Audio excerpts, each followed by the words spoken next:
Magandang gabi, Luzon, Visayas at Mindanao. Manunumpa na o nanumpa na ang mga senador bilang impeachment court judges sa impeachment trial ni Vice President Sara Duterte isang araw pagkatapos ang panunumpa ng Senate President bilang presiding officer. Naantala pa po yan kanina ng privilege speech ni Senator Bato de la Rosa bago ang mosyong i-dismiss ang impeachment complaint. At mula sa Senado, nakatutukla si Mav Gonzales. Mav? Emil, Pia, dahil sa pagtatalo kung itutuloy o i-dismiss ang impeachment complaint laban kay VP Sara Duterte, tuluyan na nga na-convene ngayong gabi ang impeachment court. At kani-kanina lamang ay nanumpa na ang senator judges. Pakinggan po natin ito. And entered into the records. May I now request everyone to please rise. Raise your right hand and repeat after me.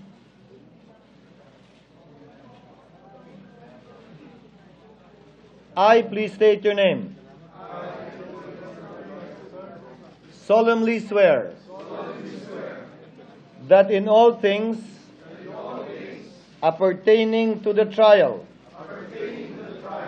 of the impeachment of Vice President Sara Zimmerman Duterte, now pending, I will do impartial justice according to the Constitution and the laws of the Philippines. So help me God. You may take your seats. Kagabi nauna ng manumpa si Senate President Cheese Escudero bilang presiding officer ng impeachment court. At ngayong araw naman nakaschedule na manumpa na rin yung 22 pang natitirang senador na uupo bilang senator judges.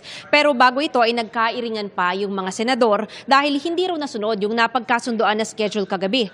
Tumayo para magbigay ng privilege speech si Senador Bato de la Rosa na kaalyado ng mga Duterte, bagay na kinontra ng Senate Minority Bloc na magitan ng Senate President at sinuspindi muna ang sesyon para mag-usap ang mga senador.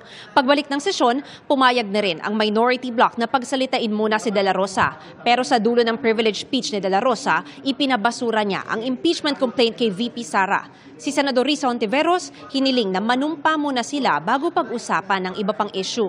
Ilang beses sinuspindi ang sesyon ng Senado dahil nagtatalo na ang mga senador. Sa isang punto, nagkainitin pa sina Senador Joel Villanueva at Robin Padilla sa session hall.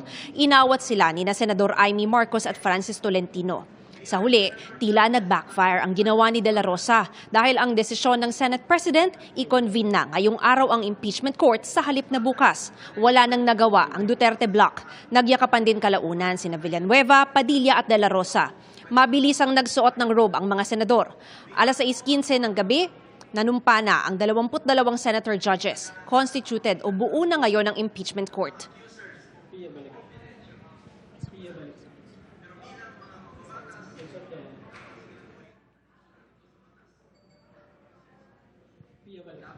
Pia, dahil bukas pa dapat i-convene ang impeachment court, ay bukas pa rin nakaschedule na magkaroon ng ceremonial na pagbabasa ng articles of impeachment yung House prosecutors, pati na rin yung paggawa nila ng kalendaryo at pag-i-issue ng summon sa bise. Pero dahil ngayong gabi nga ay na-convene na yung impeachment court, ay inaantabayan na natin kung gagawin na rin yung mga bagay na kaya nang gawin ngayong gabi. Samantala, sabi naman ni Senate President Cheese Escudero kanina, ay kahit nga ma-convene sila bilang impeachment court, ang mismong trial ay magsisimula pa rin sa 20th Congress. Pia? Maraming salamat, Mav Gonzales.